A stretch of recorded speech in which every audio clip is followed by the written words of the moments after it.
구독, 좋아요. 자, 2부로 넘어가겠습니다. 송국건 본부장님 나오셨습니다. 어서 오십시오. 네, 안녕하세요. 지금 상황이 만만치 않게 돌아가네요. 전시작전권 환수부터 네. 전환부터 해서 종전선언이나 여러 가지 것들이 지금 그간에 오랫동안 사실상 조금은 묵혀놨던 이 친북 세력들이 주장했던 주장들, 북한의 주장들이 이제 전면화되는 상황이네요. 일단 이재명 체제가 들어서고 나서 이재명 집권 이후에 지금 한 달 남짓 됐는데 이게 너무 빨리 이게 찾아온 것 같아요. 그동안 좀 이렇게 서로 현안도 좀 살펴보고 해야 되는데 바로 어제 NSC 회의를 처음 주재하면서 이 문제에 상당한 관심을 표명을 했다. 이렇게 하고 당장 위성락 그 실장이 미국 갔다 오고 나서 이 전작권 문제를 꺼내기 시작을 했거든요. 이게 지금 어떻게 보면은 양쪽의 이익이 맞아 떨어졌다고 볼 수 있습니다. 왜냐하면은 이재명 정부 입장에서는 소위 말하는 자주국방 개념을 가지고 있는 거예요. 그렇죠. 자주국방 개념을 가지고 있는데 그것은 일종의 명분이고 또 중국을 의식하지 않은 의식한 측면도 있다고 보거든요. 전작권을 우리가 가지고 오는 데 대해서 미군에게 맡기지 않고 그래서 그런 여러 가지 어떤 정치적인 상황 그리고 어떤 지금 현 정부의 이념이나 노선과 이렇게 연결돼서 이것을 이제 전작권을 다시 가지고 오려고 하는 거죠. 이게 환수냐 전환이냐 이 문제도 상당히 좀 민감한 문제입니다. 환수라는 것은 미군에게 뺏겼던 것을 다시 찾아온다는 이야기잖아요. 그렇게 들리긴 하죠. 그렇게 들리죠. 그래서 이제 전환이라는 표현이 더 이제 맞다고 보는데 그러네요. 그런데 이게 또 미국이 여기에 대해서 전작권을 굳이 고집을 하지 않는 상황이 됐어요. 트럼프 정부 들어서. 왜 그러냐면은 지금 미국은 중국하고 이렇게 대치를 해야 되는 그 상황이기 때문에 한반도에 이렇게 투입하는 이 군사 자산을 가급적 줄이려고 하는 상황이거든요. 주한미군 감축에까지 나오잖아요. 그렇죠. 그렇기 때문에 트럼프 입장에서도 나쁠 게 없다. 그렇게 되니까는 만약에 이것이 우리가 이 보수 정권이고 정말 이 안보를 중요시하는 정권이면은 이 전작권 환수 문제가 좀 더 신중하게 접근이 될 텐데 그런 정권이 아니기 때문에 북한과 유화적인 제스처를 쏘고 있고 또 중국 눈치를 보는 이런 정권이기 때문에 이게 급속도로 지금 진전이 되고 있는 상황이 돼버린 거죠. 그러니까요. 이 운동권 세력들, 특히 친북 운동권 세력 등은 오랜 기간 동안에 자신들의 이 운동 노선으로 주한미군 철수, 종전선언, 한미연합사 해체 이런 것을 자기의 어떤 노선으로 가져왔는데 이게 운동권 일반의 운동권이 아니라 현재 집권 여당 다수가 운동권이 되면서 그게 현실이 돼버렸네요. 그렇습니다. 이게 문재인 정부 때 한번 이제 그런 적이 있었죠. 그때는 이 운동권 출신들이 각 대학의 총학생회장이나 아니면 대학교 운동권 단체 회장 출신들이 청와대로 다 들어갔어요. 청와대 가서 비서관 이렇게 쭉 있었는데 그 포진을 해서 그 전대협 출신들이 그쪽에 많이 들어가 있었죠. 임종석부터 해서 여러 가지 운동권 출신들이 들어가 있었는데 그때 비서관 했던 사람들이 지금 국회의원이 많이 돼 있어요. 가령 예를 들어서 진성준 어제 미군에 대해서 트럼프에 대해서 굉장히 저기 진성준 의원 저기도 그때 당시에는 청와대에 있었거든요. 문재인 정부 때. 그리고 정무비서관인가 했죠. 그러니까 반미 노선 투쟁을 하던 사람들이에요. 학생 운동을 하면서 그 사람들이 이제 국회에 포진을 해 있으니까 이것을 마치 어떤 제도를 바꿔버려서 좀 미국과 이렇게 좀 척을 지으려고 하는 그런 시도들이 지금 노골적으로 일어나고 있는 상황인 것인데 그게 또 이재명 대통령 본인이 지금 그전에 주한미군을 점령군이라고 부른 적도 있었고 또 중국 친화적인 그런 정책을 많이 지금 사용을 하려고 시도를 하고 있잖아요. 그런 것까지 이제 맞물리면서 미국을 점차 적으로 돌려버리는 그런 좀 위험한 상황이 저는 전개가 되고 있다고 봅니다. 댓글 반복적으로 복사해서 달지 마십시오. 무슨 안동댐 이야기를 계속 하는데 안동댐 얘기는 제가 지난번에 이야기를 이미 드렸는데 아직도 안동댐 사건이 뭔지를 모른 채 지금 실제로 그게 사실인지 믿고 있는 사람들이 적지 않은데 제가 끝날 때 이야기는 다시 한번 할게요. 아직도 모르는 사람들이 있어서 실제로 이재명의 성폭행 사건으로 알고 있는 모스탄 대사 전 대사가 얘기했다 해서 이야기를 하는 사람들인데 그건 좀 뒤에 가서 다시 이야기를 할게요. 지금 주요 주제를 다룬 다음에. 근데 지금 진성준 민주당 정책위 의장 이야기를 했습니다만 트럼프 대통령을 저격하는 발언을 직접 했네요. 정책조정회의에서 이런 얘기했어요. 트럼프 대통령이 방위비 분담금 100억 달러를 요구했다. 동맹 국가에 대한 존중이나 예의라고는 찾아볼 수 없는 과도하고 무도한 요구다. 무도하다 이렇게 무도하다. 국어사전에 무도하다 이렇게 찾아보면 아마 말이나 행동이 인간으로서 지켜야 할 도리에 어긋나서 막대다 이렇게 나오는데 아니 집권여당 정책위 의장이 미 대통령을 향해서 막대 먹은 발언한다. 무도하다. 이거 어떻게 평가를 하세요? 이런 그 발언들이 예. 이제 본인은 그 학생 운동 때부터 가지고 있었던 미국에 대한 정오심, 적개심 이런 걸 그대로 표현을 하는 거예요. 예. 그런데 지금은 본인들이 이 국정을 책임진 사람들이에요. 네. 국정을 책임진 사람들이 이런 말 한마디 한마디 하는 것이 어떤 영향을 미칠지 국민에게 그걸 생각을 해야 되는데 자 이런 이야기들이 트럼프 귀에 안 들어갈까요?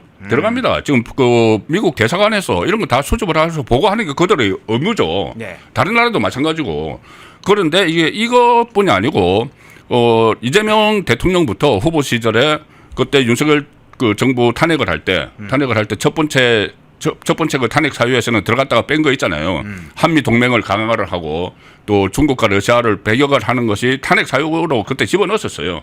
그런 것도 다 들어갈 것이고 또 지금 한국에서 보도되는 거 있잖아요. 김종인 미국 특사로 보내는 김종인이 그전에 트럼프를 광인 정치 그러니까 미치광이 정치를 하는 사람이다. 이런 식으로 표현을 한 것들 그리고 정책위 의장이라면은 저 집권당의 정책위 의장이면은 그 한미 그 통상 문제에도 굉장히 관심을 가져야 돼요. 정책위 의장이기 때문에. 그런데 그런 사람이 이렇게 뭐 무도하다. 그 트럼프 대통령을 향해서 이렇게 이야기하는 것들은 결과적으로 협상을 다 방해하는 거예요. 지금 중요한 협상을 남겨두고 있지 않습니까? 네. 물론 안보하고 경제가 지금 결합이 돼 버렸어요. 통상 문제. 지금 8월 1일까지 그 유예가 된 25% 관세. 그것과 주한미군 감축 또는 철수, 방위비 분담금, 또 전시 작전 한 주권 이게 다 연결이 돼 버렸습니다. 네. 연결이 된 상황에서 뭔가 이 두 사람이 그러니까 이재명 그 트럼프 두 정상이 만나가지고 이것을 톱다운 방식으로 해결을 해야 되는 이 상황인데 네. 그거는 그 환경을 조성하는 게 아니고 계속 이렇게 악화시키는 역할을 집권 여당 정책위원장이 하고 있는 거죠. 예. 그러면 이런 측면에서 한번 보면 어떻습니까? 며칠 전에 김지호 민주당 대변인도 트럼프 미국에 맞서 싸우자 뭐 이런 취지로 그 페북에 글을 올린 적이 있잖아요. SNS 글에 올려서 논란이 됐었는데 진성준 정책위 의장, 집권 여당의 정책위 의장의 이번 반미 투쟁을 선언하는 것 같은 이 표현을 보면서 이런 생각이 들어요. 일종의 좀 역할 분담을 한 거 아니냐. 그러니까 민주당이 일종의 미국 트럼프를 때리는 역할을 하고 정부는 공식적으로 그런 걸 할 수 없으니까 민주당이 이 반미 사실은 이 투쟁, 반미 선언을 끌고 가는 일종의 좋은 표현으로 하면 배들캅 역할을 한 것 같은 그런 식으로도 보이기도 하는데 어떻게 해석을 하세요? 차라리 그렇게라도 했으면은 다행이죠. 그렇게라도 했으면 왜냐하면은 이제 당에서 정말 그 배드캅 역할을 해서 자기들이 학생 운동 때 했던 그 노선을 그대로 막 가져가 이것도 굉장히 부적절한 건데 그렇게 하면서 하는 것을 이재명 정부 차원에서 좀 통제를 하고 견제를 하는 그 역할 분담이면은 그거는 뭐 그나마도 괜찮은데 그게 아니고 사실 속으로는 같은 목적을 가지고 같은 방향성을 가지고 겉으로만 그렇게 하는 것처럼 보이기 때문에 이게 더 문제라는 거죠.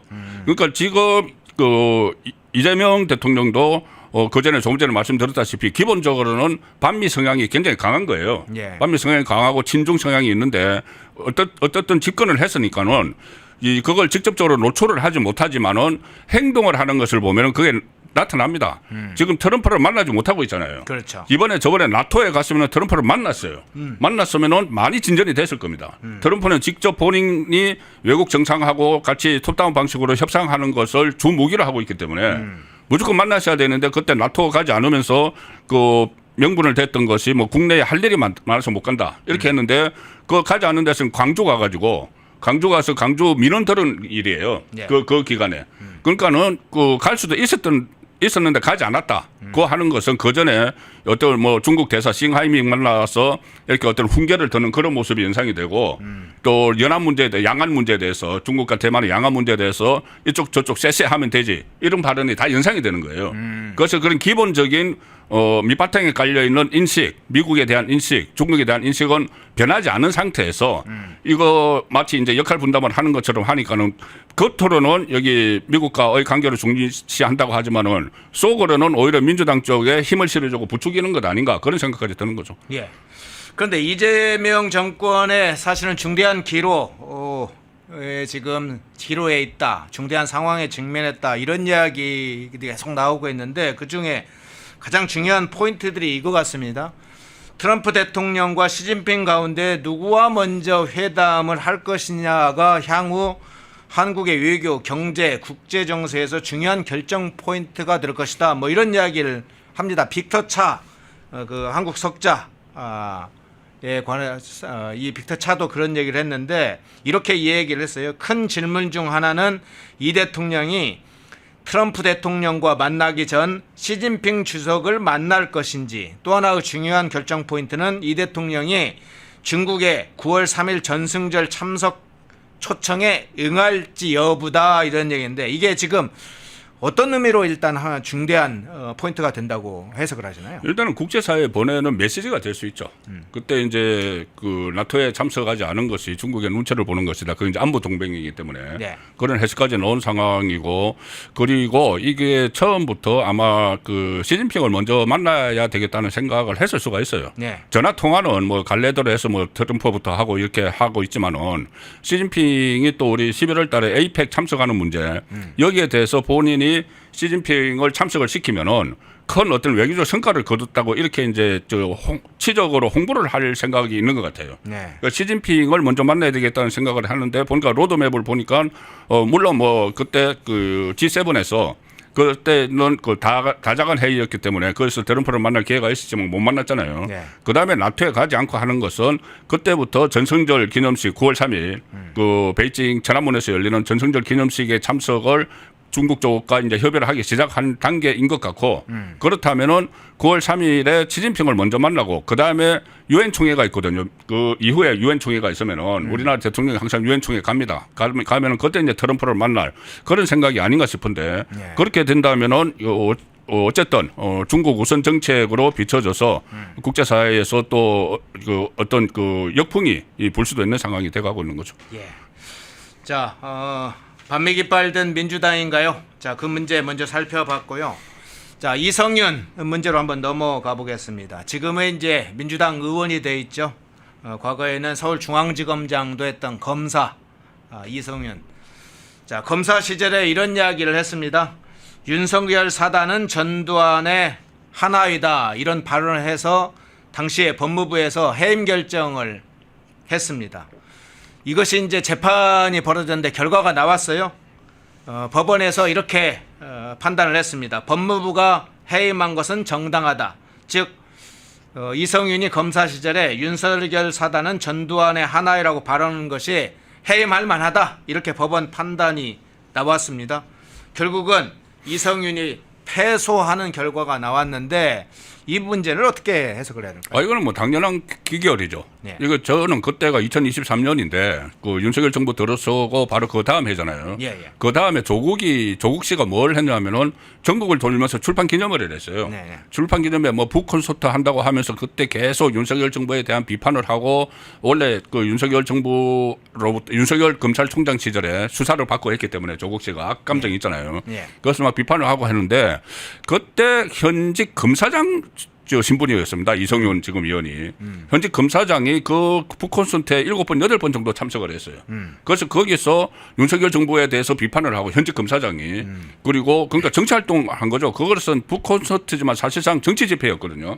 그 정치 집회에 현직 검사장이 나가서 현직 대통령을 비판하는 거예요. 예. 그리고 그 본인이 속해 있던 그 검찰 조직에서 뭐 그때 그 전에 추미애파, 뭐 윤석열파, 추미애 사단, 윤석열 사단 이렇게 있었잖아요. 예. 그래서 그것을 마치 어떤 계보가 있는 것처럼 기정사실화해서 윤석열 그 사단은 그 군의 뭐 하나의 같은 성격을 가지고 있다. 이런 식으로 현재 검사장이 사실상 정치 집회에서 나가서 발언을 했기 때문에 그것은 충분히 이제 해임 사유가 된다고 그 행정법원이 판단을 한 거죠. 네. 자, 이성윤은 사실 서울중앙지검장까지 했기 때문에 검찰에서 고위직을 했잖아요. 그래서 한 개인의 이런 발언 문제가 아니라 사실은 사법기관 전체의 신뢰성을 떨어뜨린다. 이런 의미로도 해석이 가능한가요? 그렇습니다. 이게 다들 이렇게 기억을 해보시면은 네. 우리가 검찰 중에서 검사장들 이름을 막 알기 시작한 게 언제일까요? 바로 문재인 정부 때입니다. 그래요. 그 전에는 그렇게까지 검사장, 검찰이 주요한 타겟이 되지도 않았죠. 서울중앙지검장이 누군지 법무부 검찰국장이 누군지 전혀 관심이 없었어요. 그런데 그때 그 윤석열 그 당시 검찰총장을 축소를 하기 위해서 이른바 추미애 법무부 장관을 임명을 했고 추미애 법무부 장관이 검찰 인사권을 막 발의를 해가지고 검찰을 두 개로 딱 나눠버렸잖아요. 나누는 상황에서 이 한쪽 편에 있는 그리고 그때 당시 문재인 전 대통령의 그 경희대 후보가 되죠. 네. 문재인 정부에서 승승장구해서 서울중앙지검장으로 가 있던 이성윤 검사장이 정권이 교체가 되고 나서 여전히 그 양쪽으로 갈려 있는 그것을 계속 부각을 시킨 거죠. 네. 부각을 시키고 했기 때문에 이것은 전체적인 사법 체계 안에서 사법 체계에 정치가 녹아드는 정치가 개입을 하는 그러니까 사법의 정치야. 여기에 대해서 마치 선동을 하는 것 같은 그런 행위가 벌어졌기 때문에 해임이 된 거고 그걸 법원에서 다시 인정을 해준 거죠. 예. 민주당이 정치검찰 많이 이야기합니다. 실제로 정치검사는 이성윤이죠. 실제로 정치적 행위를 실제 검찰에 있을 때도 했고 앞서 말씀 주신 것처럼 윤석열 사단은 뭐 하나이다 이런 식의 정치적인 아주 모욕적이고 사실과 부합하지 않는 이런 발언을 버젓이 했으니까 저런 사람이 정치검사인 거죠. 그런데 이성윤은 뭐 검사 옷을 벗고 바로 전주 완산구에 출마해가지고 국회의원이 됐잖아요. 거기 완산구에 출마했다는 건 뭐 본인의 능력이라고 볼 수는 없지 않습니까? 뭐 그런데 이번 판결은 뭐 단순한 이제 과거 문제라고만 볼 수는 없는데 국회의원으로서 평가도 필요한데 정치인 이성윤 어떻게 보세요? 지금 뭐 이성윤 국회의원으로서 뭔가 이제 법안을 또렷한 법안을 발의를 했다든가 그런 걸 아직 저는 접해 보지는 않았어요. 예. 그런데 그때 민주당에서 이제 공천을 준 거죠. 민주당 공천을 줬는데 지금 당시에 그 파벌화되고 정치검사 사실상 정치검사들은 그때 윤석열 검찰총장을 또 축출하기 위해서 이렇게 했던 검사들이죠. 그렇죠. 박은적 그 감찰관도 그렇고. 그런데 예. 그때 검사들이 지금 조국당 그리고 민주당이 서로 이렇게 나뉘어져 있는데 그 이후에 그 의정하는 행태를 보면은 거기서 벗어나지를 못해요.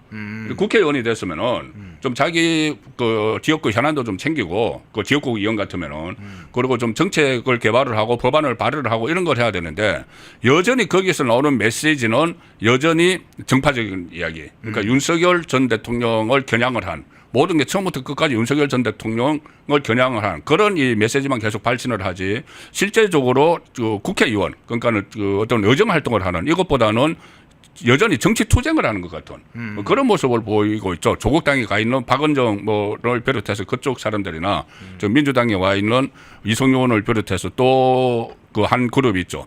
이재명 그 변호사 출신들. 대장동 변호사, 대장동 뭐 변호사 대북상공 5명. 변호사. 예, 박균택을 비롯해서 5명 있지 않습니까? 그 5명의 변호인들도 계속 그 이재명 대통령을 이렇게 그 호위하는 그런 메시지만 내는 것이지 의정 활동을 어떻게 했다는 거 저는 지금 들리지가 않고 있어요. 네. 이거 상당히 지금 현재 22대 국회의 저는 불행한 점의 하나라고 봅니다. 예. 자, 예. 이성윤이 법원에 패소하면서 그 내용과 정치인으로서 이승윤에 대해서 좀 평가를 해봤고요. 자, 이제는 후보자, 장관 후보자 문제 좀 다뤄볼 테니 한 후보자 문제만 좀 다뤄보겠습니다. 지금 세간에 갑질마녀라고 부르는 사람이 있습니다. 갑질마왕, 갑질마녀. 누구겠습니까? 강선우입니다. 강선우. 여가부 장관 후보자. 뭐 부처 명칭이 또 바뀔지 모르겠는데 좀 한번 바꿀 것 같아요. 근데 현재는 여성가족부죠. 여성가족부 장관 후보자. 여러 가지 논란이 있는데 자기 보좌관한테 쓰레기 버리기, 변기 확인하도록 지시한 것들, 사적 잡일을 그냥 보좌관에게 시켰다. 비난이 지금 쏟아지고 있지 않습니까? 정말 듣기조차 민망한 일들이 여러 건들이 터지고 있어요. 강선우 후보자가 예. 원래 미국에서 교수 생활을 했죠. 예. 그리고 한국에 귀국을 해서 시사 프로그램에 많이 나가서 저하고도 많이 토론을 했었어요. 예. 했었는데 어떤 때 겉모습 겉으로 이제 나타나는 모습하고 상당히 다른 부분들이 이번에 지금 폭로가 되고 있는 거예요. 저도 국회 오래 출입하면서 이제 의원들의 갑질 이야기를 상당히 많이 듣거든요. 네. 상당히 많이 듣고 어떤 때는 그거를 기사화했다고 뭐 언론 중재에 간 적도 있고 뭐 그런데 네. 이것은 최근에는 이제 그런 게 저는 거의 사라졌다 있었다고 봤어요. 왜냐하면은 보좌관들도 저 협의회가 다 있고 그 보좌관들 사이에서 굉장히 소문이 굉장히 빠르게 납니다.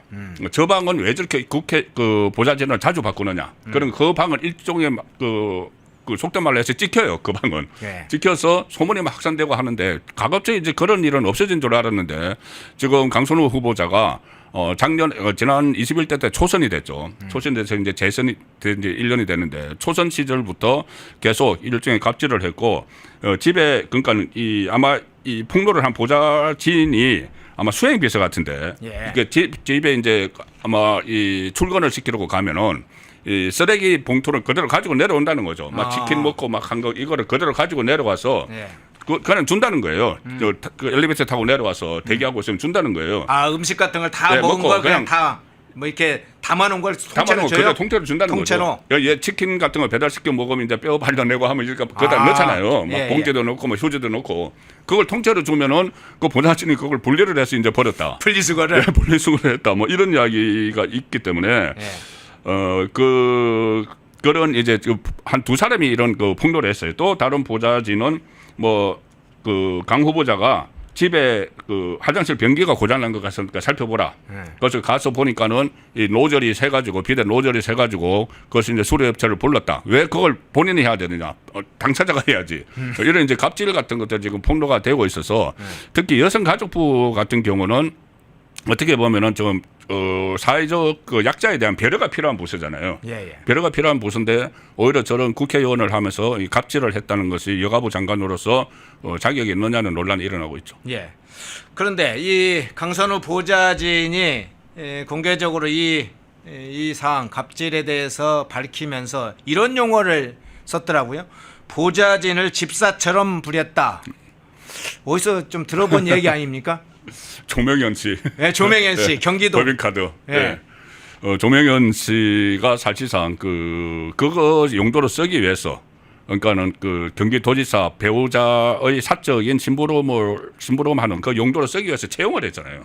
채용을 해서 어떻게 보면은 경기도 도비로 이렇게 월급을 주고 그 결국 그 경기도민 세금 국민 세금으로 이제 월급을 주고 사적으로 채용을 한 거지 않습니까? 예. 그런데 그래서 이제 사적으로 채용을 하고 개인 집사처럼 이렇게 부렸는데 경기도를 위해서 일하는 게 아니고 그 도지사 배우자를 위해서 사모님을 위해서 일하는 그 용도로 사용을 했는데 지금부터 같은 구조예요.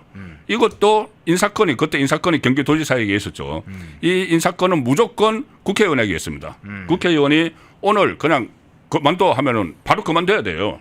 9명의 그 보좌진이 다 그렇습니다. 네. 그래서 본인 마음대로 이제 채용을 할 수가 있는데 본인이 채용을 한다고 해서 본인이 월급 주는 게 아니죠. 국고에서 월급이 나가죠. 우리 세금에서 나가죠.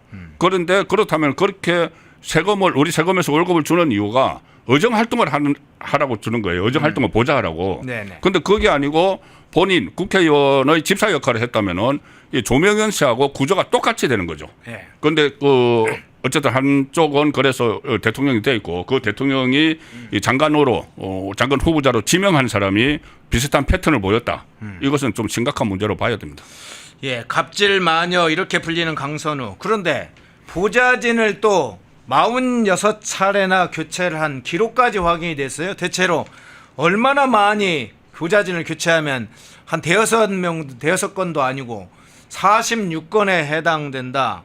앞서 이제 갑질 뭐 이런 것들이 보좌진을 통해서 나왔으니까 그럴 만도 하다 이런 생각도 들기도 하지만 이 상황 어떻게 해석을 하세요? 그러니까 이제 그 5년 동안 그러니까는 그 21대 4년 지금 22대 1년 5년 동안 51명이 새로 임명이 됐습니다. 임명되면 이거 국회에 다 그게 공지가 돼요. 예. 임명이 됐고 그 중에서 그 46명을 면직을 했다. 그러니까는 그 중에서 뭐 승진한 사람도 한 두 사람은 있을 수가 있어요. 비서관에서 보좌관.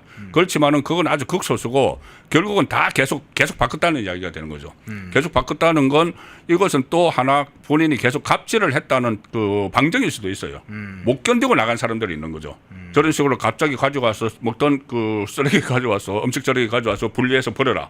이렇게 하는 거나 아니면 뭐 집에 와서 뭐 비대 한번 고쳐봐라 해서 못 견뎌서 나가는 그 사람들이 상당히 있었을 것이고 예. 그리고 또는 본인이 이 강선우 후보자가 마음에 들지 않았어. 일처리가 마음에 들지 않았어. 내보내는 사람도 있었을 텐데 어쨌든 이게 이 일종의 인사권 남용이죠. 이 아무리 본인에게 인사권이 다 있다고 하더라도 그래도 국회 안에 보면 전문적인 그 보좌진이 상당히 많습니다. 예. 전문적인 보좌진을 한번 하면은 그 채용을 하면은 그 보좌진이 어떤 전문성이 있는 분야가 있어요. 본인이 보건복지위에서 오래 활동을 했으면 보건복지위에 전문성 있는 보좌진이 있으면은 그런 보좌진을 채용을 해야 되는 거예요.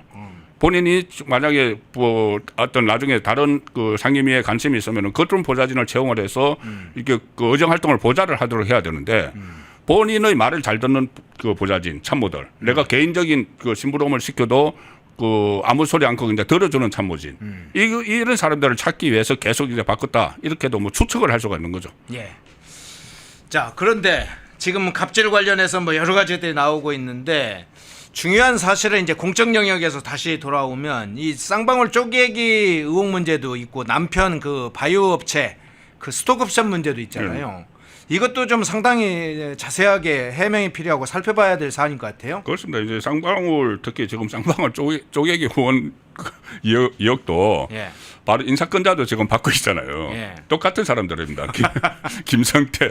아, 쌍방울이 그러니까 로비력이 곳곳에 퍼져 있었군요. 네, 곳곳에 퍼져 있는데 공교롭게도 예. 지금 그 인사를 한 이재명 대통령도 그 쌍방울로부터 쪼개기 후원금 의혹이 있잖아요. 예. 그 이제 수사 대상이었는데 이제 수사가 멈춘 상태죠.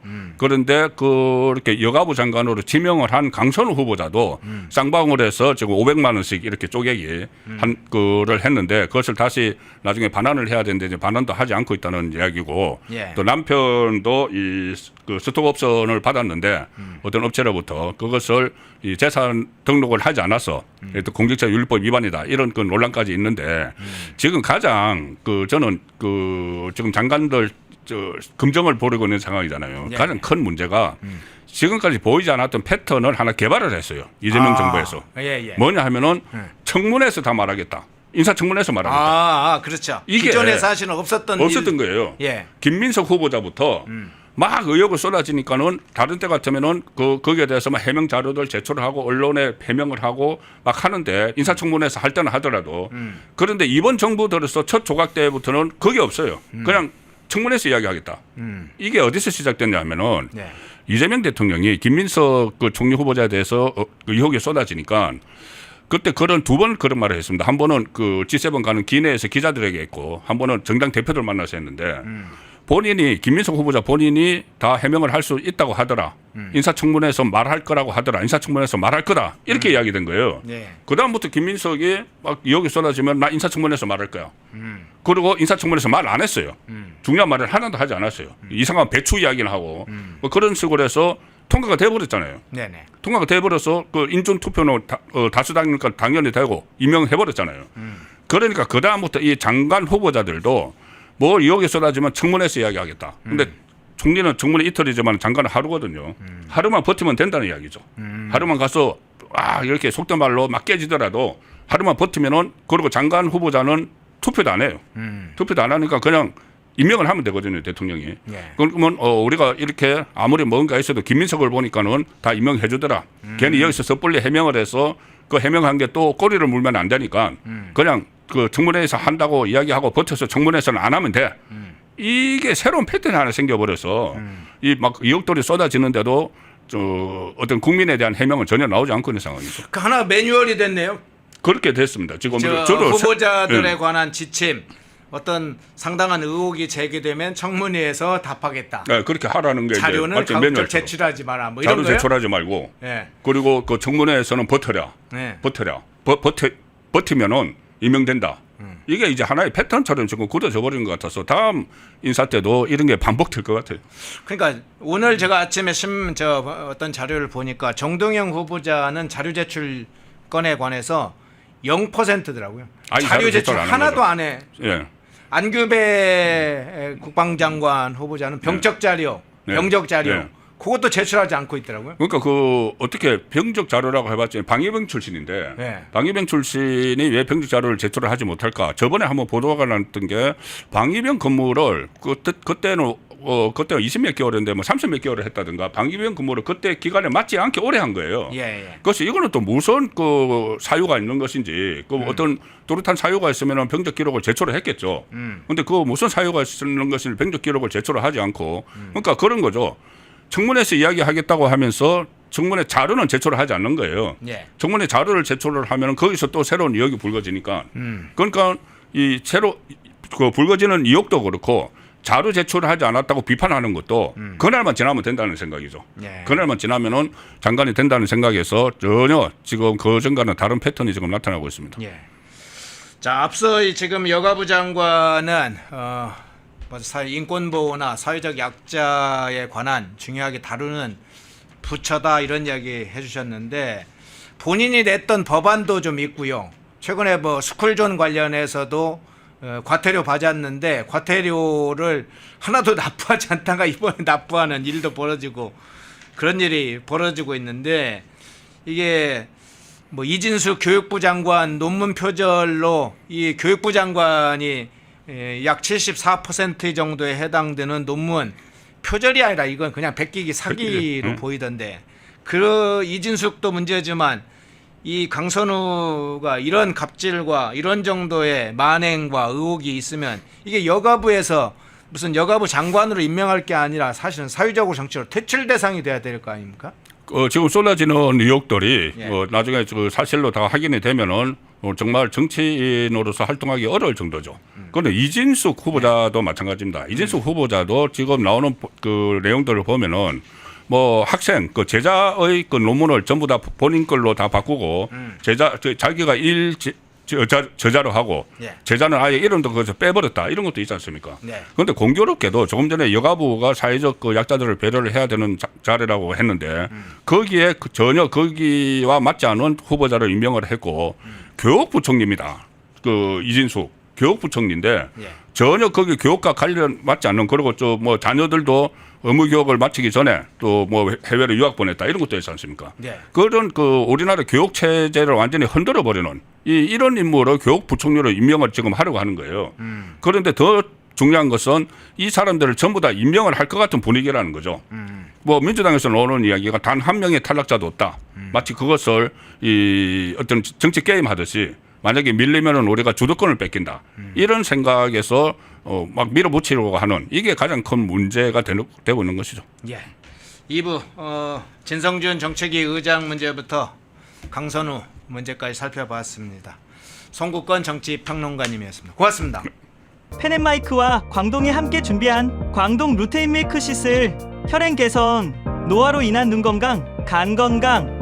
펜앤마이크 TV 단독 할인 2개월분 한 박스에 3만원, 6개월분 세 박스에 84,000원. 펜앤마이크 구독자 전용 댓글 상단 할인 링크에서 구매 가능합니다. 전화 문의는 1661-6915, 전화 문의는 1661-6915. 펜앤마이크와 광동이 함께 준비한 광동 면역보감 데일리 스틱 2024년 건강기능식품 대상 높은 흡수율, 휴대와 섭취가 간편한 스틱형 펜앤마이크 TV 단독 할인 1개월분 한 박스에 33,000원, 3개월분 세 박스에 9만원. 펜앤마이크 구독자 전용 댓글 상단 할인 링크에서 구매 가능합니다. 전화 문의는 2661-6915, 전화 문의는 2661-6915. 펜앤마이크와 광동이 함께 준비한 광동 혈당혈압 콜레스테롤 케어 솔루션 식후 혈당 상승 억제, 체지방 감소, 혈중 콜레스테롤 개선, 높은 혈압 감소. 펜앤마이크 TV 단독 할인 1개월분 한 박스에 25,000원, 3개월분 세 박스에 66,000원. 펜앤마이크 구독자 전용 댓글 상단 할인 링크에서 구매 가능합니다. 전화 문의는 1661-6915, 전화 문의는 1661-6915. 펜앤마이크에서 추천하는 영상도 보고 가세요. 다른 영상도 즐기시려면 구독 버튼을 꼭 눌러주세요.